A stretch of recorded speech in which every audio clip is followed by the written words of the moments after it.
एक बार परीलोक में माया परी की शादी तय हो जाती है और सभी परियां मिलकर शादी की तैयारियां करने लगती हैं। जैसे कि आप सब जानते हैं, कल मेरी शादी है, तो आप सब परियों को कल मेरी शादी में जरूर आना है और सभी परियों को अच्छे और सुंदर कपड़े पहनकर आना है ताकि मेरी शादी में कोई कमी ना रहे। हाँ माया, हम तुम्हारी शादी में सुंदर ड्रेस पहनकर आएंगे जिससे तुम्हारी शादी में कोई कमी नहीं रहेगी। पर माया, ये पिंकी तुम्हारी शादी में क्या पहनकर आएगी? ये कितनी गरीब है और इसके पास कोई अच्छी ड्रेस भी नहीं है, ना ही वो कोई ड्रेस खरीद सकती है। पिंकी सब सही कह रहे हैं। अगर तुम्हारे पास कोई अच्छी ड्रेस ना हो तो तुम मेरी शादी में मत आना, क्योंकि तुम्हारे खराब कपड़ों के वजह से मेरी शादी खराब हो सकती है। हाँ माया, बिल्कुल सही कह रही है। पिंकी, तुम माया की शादी में अच्छी ड्रेस पहनकर आना, वरना मत आना। ये सब बातें सुनकर पिंकी को बहुत बुरा लगता है और वो रोने लगती है। सब सही कह रहे हैं, मेरे पास एक भी सुंदर ड्रेस नहीं है माया की शादी में जाने के लिए, ना ही इतने पैसे हैं कि मैं कोई अच्छी ड्रेस ले पाऊँ। अब सब मेरा मजाक बनाएंगे। तुम रो मत, सब ठीक हो जाएगा और तुम भी बाकी परियों की तरह पिंकी की शादी में जरूर जाओगी। पर कैसे जादुई पेड़? मैं बहुत गरीब हूँ, मेरे पास कोई भी सुंदर ड्रेस नहीं है। मैं शादी में क्या पहनकर जाऊंगी? अगर मैं इस तरह शादी में गई तो सब परियां मुझ पर हंसेंगी। तुम एक अच्छी परी हो और मैं तुम्हारी ये इच्छा पूरी कर सकता हूँ। मैं तुम्हें एक ड्रेस दे सकता हूँ जिसे पहनकर तुम शादी में जा सकती हो। ये लो पिंकी, और बताओ क्या ये तुम्हें ड्रेस अच्छी लगी? जादुई पेड़, ये तो बहुत सुंदर ड्रेस है। मैंने इतनी सुंदर ड्रेस आज तक नहीं देखी। ये ड्रेस देखकर सभी परियां बहुत खुश होंगी। शुक्रिया जादुई पेड़ इस ड्रेस के लिए, तुमने मेरी परेशानी दूर कर दी। मुझे तुम्हारी मदद करके बहुत खुशी हुई। अब तुम जाओ और बाकी परियों की तरह तुम भी माया परी की शादी की तैयारियां करो। ठीक है जादुई पेड़, अब मैं जल्दी से घर जाकर तैयार हो जाती हूँ। मैं आज बहुत खुश हूँ क्योंकि अब मैं भी माया की शादी में जा सकती हूँ। ये कहकर पिंकी वो ड्रेस लेकर निकल जाती है। पर घर जाते हुए उसे रास्ते में माया दिखती है जो बहुत उदास थी। अरे माया, तुम यहाँ क्या कर रही हो? आज तो तुम्हारी शादी है ना, और तुम यहाँ पर हो? मुझे आज जो शादी में ड्रेस पहननी थी वो मुझसे आयरन करते वक्त जल गई। मैंने इतनी कीमती ड्रेस जला दी। अब मेरे पास और पैसे नहीं हैं कि मैं दूसरी ड्रेस ले सकूं। माया, तुम उदास मत हो, आज तुम्हारी शादी है, तुम मेरी ये ड्रेस ले लो। तुम इस ड्रेस में बहुत अच्छी लगोगी। बताओ ये ड्रेस कैसी है? ये ड्रेस तो बहुत अच्छी है, पर ये तो तुम्हारी है ना, इसे मैं कैसे ले सकती हूँ?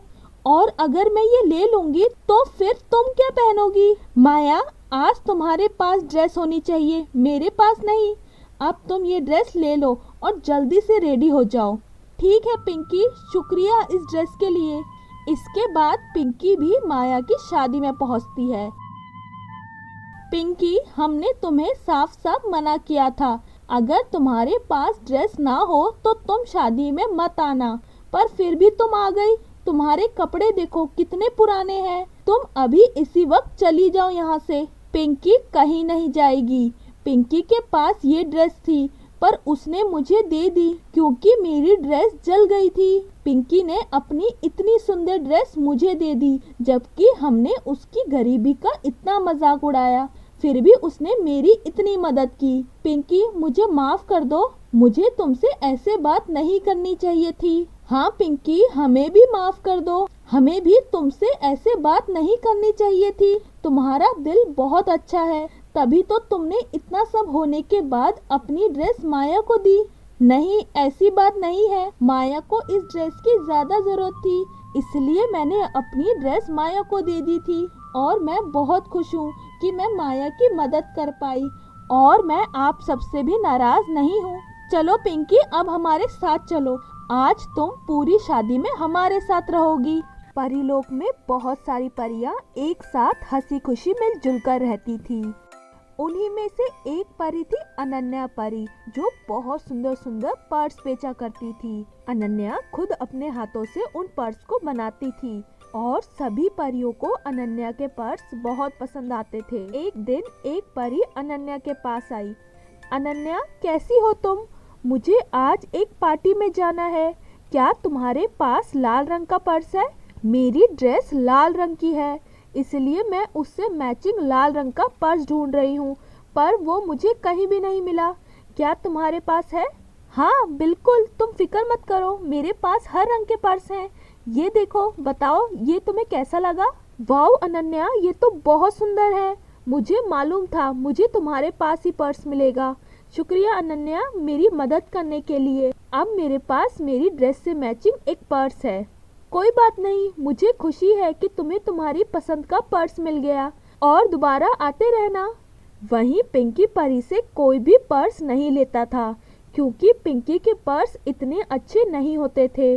उन पर्स की क्वालिटी बहुत गंदी होती थी और वो दिखने में भी बिल्कुल अच्छे नहीं थे। पर पिंकी को ये बिल्कुल पसंद नहीं आता था कि अनन्या से ही सब पर्स लेते हैं। मेरे पर्स किसी को भी पसंद नहीं आते, जबकि मैं अनन्या से भी अच्छे पर्स बनाती हूँ। कल परीलोक में इतना बड़ा मेला लगेगा, पर वहाँ भी सब अनन्या से ही पर्स खरीदेंगे। ऐसे तो मेरी कभी भी कमाई नहीं होगी।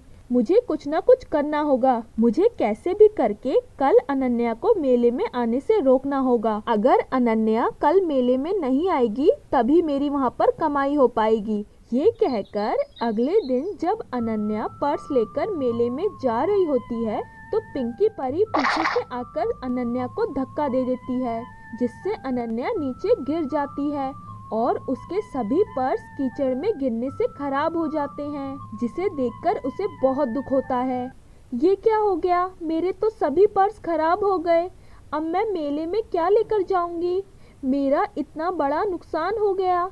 मैंने कितनी मेहनत से ये सारे पर्स बनाए थे, पर अब मेरे पास एक भी पर्स नहीं बचा। अनन्या ये सब सोचकर बहुत परेशान हो जाती है और दुखी होकर वापस घर चली जाती है।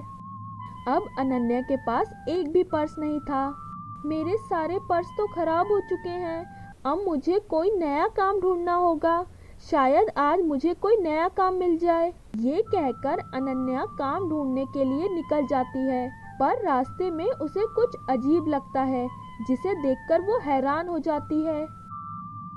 ये सब क्या है? मुझे विश्वास नहीं हो रहा। ये इतना सुंदर पर्स का पेड़ कहाँ से आ गया? कल तक तो ये पेड़ नहीं था। अनन्या, मैं तुम्हारा जादुई पेड़ हूँ और ये सभी पर्स भी तुम्हारे हैं। कल जो तुम्हारे पर्स यहाँ पर गिर गए थे, वो इस जादुई जमीन पर उग गए थे। अब तुम जितनी मर्जी चाहे पर्स यहाँ से लेकर उन्हें बेच सकती हो। ये सभी पर्स तुम्हारे हैं। अनन्या को ये सब देखकर विश्वास नहीं होता। वो बहुत खुश होती है और कहती है, क्या सच में ये पेड़ मेरा है? यहाँ के सभी पर्स तो बहुत सुंदर हैं। अब मैं हर रोज यहाँ से पर्स ले जाकर बेच सकूंगी।